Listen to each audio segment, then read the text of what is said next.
Supreme court का फैसला आजादाना और मेरिट पर मबनी है, इसे पूरी तरह तस्लीम करते हैं। राना सनाउल्लाह का रद्द-ए-अमल, कहा पीटीआई ने बड़ी देर कर दी, यही सीधा और कानूनी रास्ता था। अगर पहले इसी तरह अदालत से रुजू करते तो ये रिलीफ इससे पहले भी मिल सकता था। फैसला है, आज इस फैसले को पीटीआई जो है वो वेलकम कर रही है और अदालत की भी तारीफ कर रही है। तो इन्होंने बड़ी देर की, यही एक सीधा और लीगल रास्ता था। उन्हें शुरू से ही एजिटेशन करने और गलत तरीके से कभी जो है वो जेल का गिराव और कभी जो है वो वहाँ पे 10,000 आदमी इकट्ठे करने की कोशिश और कभी इस तरह के जो है वो मामला की बजाय अगर ये इसी तरह से अदालत में परसू करते इन अकॉर्डेंस में दिला तो मेरा ख्याल है कि ये रिलीफ इनको इससे पहले भी मिल सकता था। तो अब उन्होंने एक राइट फोरम पे अपना केस जो है उसको परसू किया है, तो उसे जो भी उसका मेरिट था उसके मुताबिक सुप्रीम कोर्ट ने फैसला किया। हम सुप्रीम कोर्ट के फैसले को जो है वो ऑनर करते हैं।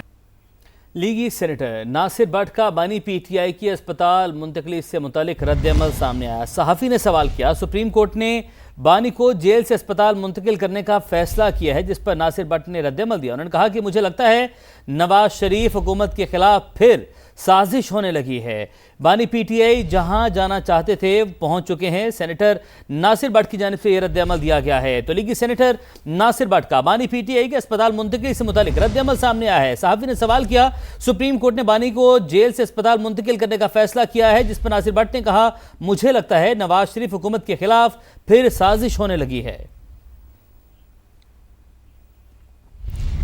बानी पीटीआई से अडयाला जेल में मुलाकातों का दिन। बानी पीटीआई की बहन नौरीन न्याजी को मुलाकात की इजाजत मिल गई। पुलिस ने नौरीन न्याजी को दागल से अडयाला जेल गेट 5 भिजवा दिया। अलीमा खानम और डॉक्टर उज़मा दागल नाका पर गाड़ी से उतर गईं। तो बानी पीटीआई से अडयाला जेल में मुलाकातों का दिन, इसी बारे में बात करते हैं यासिर हकीम से। यासिर, इस हवाले से अपडेट कीजिए।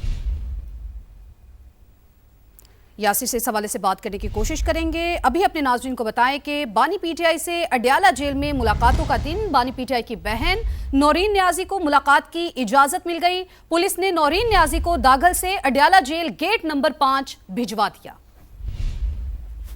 आपको बरह रास्त से चलते हैं। स्पीकर पंजाब असम्बली मलिक अहमद खान गुफ्तगू कर रहे हैं। No, it is an exact science. We have the gadgets today, the scientific framework today that we can look beneath the earth, we can find out what we have. So the thing which brings me to a conclusion is that framework, that political will, that the Council of Common Interest, people sitting there, the arrangement between the provinces and the federation. I have seen that the Supreme Court had to intervene and a document was sent to the honorable judges of the Supreme Court in recent past.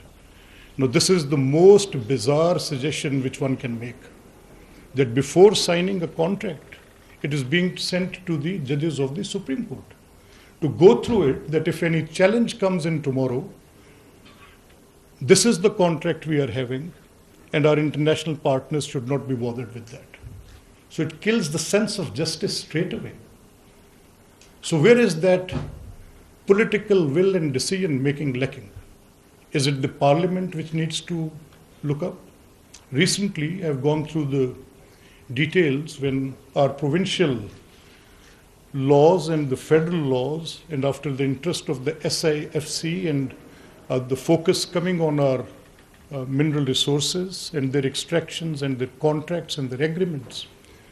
So we went through the labors of seeing that what the federal laws say and what the provincial laws say and how we can harmonize them, that there are these all good bench lines are met with of predictability, of contracts being enforced, no changes coming in afterwards, the changes of the government, and finally we just passed those laws after a very detailed and lengthy and exhaustive debates in the assembly. And people had their questions.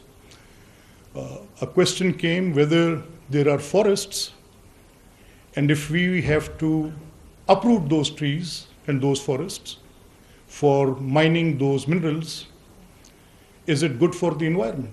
Questions, such like questions, having huge impact And those were no easy answers to those propositions. Those have to be talked and dealt with. And ladies and gentlemen, my 2 cents on this proposition is that the institutions such as we are standing in here, the standing committees of the parliament and the respective assemblies, the academia, those who are producing our geologists, our universities, they all have a huge appetite for the correction, for putting the course right. They all want to do that. I have been hearing it very loudly. And I have come to a point that the thing which we are missing is political consensus. And political consensus is a far-fetched idea if there is a disparity into it, if it is not placed at the right forum, if the decision making is not left to the ones which the Constitution actually promised. If that doesn't happen, nothing will happen. It has to be understood. Lahore में speaker Punjab assembly Malik Ahmad Khan तकरीब से खिताब कर रहे हैं। उन्होंने कहा कि अवामी मसाइल का हल कानून साजी, शफाफियत, मौसर तर्ज हुक्मरानी से मुमकिन है।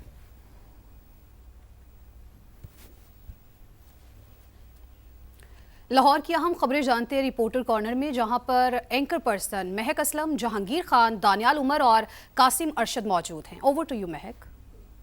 अस्सलामुअलैकुम जी, इट्स मी महक असलम। लाहौर से रिपोर्टर कॉर्नर्स में आपको वेलकम करेंगे। मेरे साथ इस वक्त लाहौर के मायानाज रिपोर्टर्स मौजूद हैं और अपनी अपनी बीट में इनको बहुत कमांड हासिल है। मेरे साथ जहांगीर मौजूद हैं, मेरे साथ कासिम अरशद मौजूद हैं और दानियल उमर मौजूद है। तो ज़्यादा वक्त लिए बगैर इनकी तरफ बढ़ेंगे और इनको वेलकम करेंगे रिपोर्टर कॉर्नर्स में। आप सबका बेहद शुक्रिया। लाहौर की इस तपती गर्मी में इस वक्त हम जहाँ पर मौजूद है, आप अंदाज़ा लगा सकते हैं कि धूप बहुत तेज़ है, लेकिन सहाफ़ी का काम होता है कि ख़बर और हक़ाइक़ आप तक पहुँचाना। तो ना सिर्फ लाहौर बल्कि पंजाब में इस वक्त क्या सिचुएशन है अवामी मसलों को लेकर और स्पेशली अवाम के मुहाफ़िज़ों की क्या इस वक्त सूरत हाल है, क्या इस वक्त माहौल है लाहौर में, पंजाब में, वो सब कुछ आप तक पहुंचाएंगे। हम स्टार्ट करेंगे दानियल से। दानियल, मुझे ये बताएगा, आप हेल्थ की बीट को कवर करते हैं, ख़बरें ये आ रही हैं कि जी हेल्थ के शोबे में एक तो चोरियाँ बहुत ज़्यादा हो रही हैं, इल्ज़ामात हो रहे हैं, लेकिन सबूत कहीं सामने नहीं आ रहे। सरकारी अस्पतालों में जब अद्वियात चोरी होंगी, स्टंट चोरी होंगे, तो फिर हम कहाँ पर खड़े हैं? देखिए महक, बहुत शुक्रिया आपका। पंजाब हुकूमत बहुत सारे दावे करती है कि वो सेहत के शोबे में एक बड़ी तब्दीली लेके आ रहे हैं, मगर इस तरह के वाक़यात जो है वो पंजाब हुकूमत के असल में जो दावे हैं उनकी हकीकत बयान कर देते हैं। 2 रोज़ पहले गुजरांवाला का जो टीचिंग हॉस्पिटल है, वहाँ से लाखों रुपए की अद्वियात चोरी हुई एक निजी गोदाम से गुजरांवाला में मिली। जब FIA ने वहाँ पर रेड किया, वो सरकारी अद्वियात थी, अस्पताल से बाहर किस तरह से निकली इस बारे में किसी को भी मालूम नहीं है। और ये लाखों रुपए की अद्वियात को ओपन मार्केट के अंदर फ़रोख्त किया जाना था, इन्होंने मेडिकल स्टोर्स के ऊपर जाना था। इन अद्वियात के अंदर एक बड़ी तादाद में एंटीबायोटिक समेत मुख्तलिफ जो दवाइयाँ हैं वो शामिल थीं। इसी के साथ साथ आज म्यू अस्पताल में तकरीबन 1 माह कबल एक वाक़या पेश आया था, जब जो म्यू अस्पताल के MS हैं उन्होंने CCTV फुटेजेस जारी की थी और ये इल्ज़ाम आयद किया था कि म्यू हॉस्पिटल से करोड़ों रुपए के स्टंट्स और कार्डियक बैलून्स चोरी हुए हैं। और उन्होंने इल्ज़ाम लगाया था यंग डॉक्टर्स के ऊपर कि यंग डॉक्टर्स ने ये तमाम तर चीज़ें चोरी की हैं। इस पर इंक्वायरी कमेटी तश्कील दी गई और उस इंक्वायरी कमेटी में अब ये बात सामने आई है कि यंग डॉक्टर्स ने ये कार्डियक स्टंट्स और कार्डियक बैलून्स नहीं चोरी किए थे।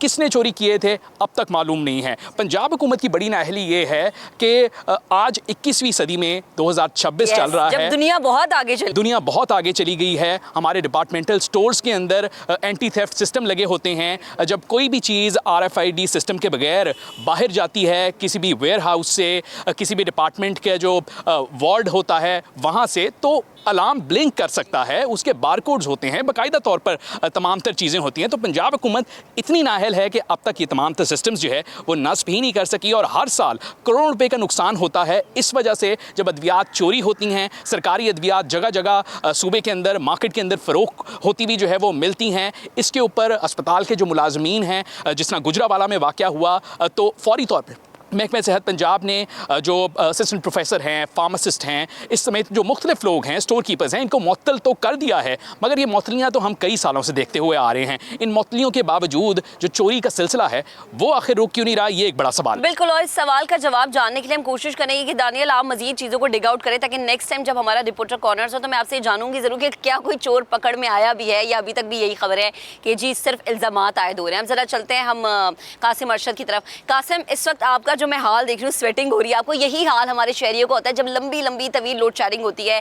ना सिर्फ अंदरून शहर यानी चुंगी अमर सदू या दीगर मैं अंदरून शहर की बात करूँ, बल्कि हम देख रहे हैं कैवलरी में, गुलबर्ग में भी गैर एलानिया और एलानिया लोड शेडिंग। अच्छा देखें, एलानिया तो बर्दाश्त हो जाता है, जो गैर एलानिया होते हैं ना उस पर फिर हम कहते हैं कि यार कंप्लेन कहाँ करें। और जब कंप्लेन की जाती है पहले तो बस फ़ोन नहीं उठाए जाते, लेकिन जब फ़ोन उठा लिए जाते हैं तो कहते हैं जी ठीक है बस थोड़ी देर में हम ठीक कर रहे हैं। तो कहाँ पर ग्लिच आ रहा है, ये इतनी ज़्यादा लोड शेडिंग क्यों हो रही है? शुक्रिया महक। देखें, सबसे बुनियादी जो चीज़ है वो ये है कि हुकूमत की तरफ से किसी किस्म का कोई एलानिया लोड शेडिंग नहीं है। पहले तो एक ये चीज़ वाज़े हो जाए कि कोई एलानिया लोड शेडिंग या कोई शेड्यूल्ड मुतारिफ़ नहीं कराया गया कि इतने से इतने घंटे के दौरान जो है ना वो लोड शेडिंग होगी। अब हम आ जाते हैं लाहौर की तरफ और लेस्को की तरफ। अब सूरत हाल जो है वो ये है कि इस सिनेरियो के दौरान फोर्स्ड लोड शेडिंग की जा रही है। फोर्स्ड लोड शेडिंग का लफ्ज़ मैं इसलिए इस्तेमाल कर रहा हूँ कि लेस्को ये बहाना करता है कि हम अपने सिस्टम को बचाने के लिए कभी कोई ग्रिड बंद कर देते हैं, कभी कोई ट्रांसफार्मर बंद कर देते हैं, कभी किसी इलाके की बिजली बंद कर देते हैं। अब फोर्स लोड शेडिंग तो यही होगी ना कि किसी एक छोटे से इलाके में कोई प्रॉब्लम आएगी तो बंद हो जाएगी। Exactly. यहाँ सूरत हाल जो है ये कि जैसे ही गरूब आफ्ताब होता है तो उसके बाद आम जो टाइम है वो 9 बजे से लेकर 11 बजे तक की लाइट जाती है लाहौर के मुख्तलिफ इलाकों में।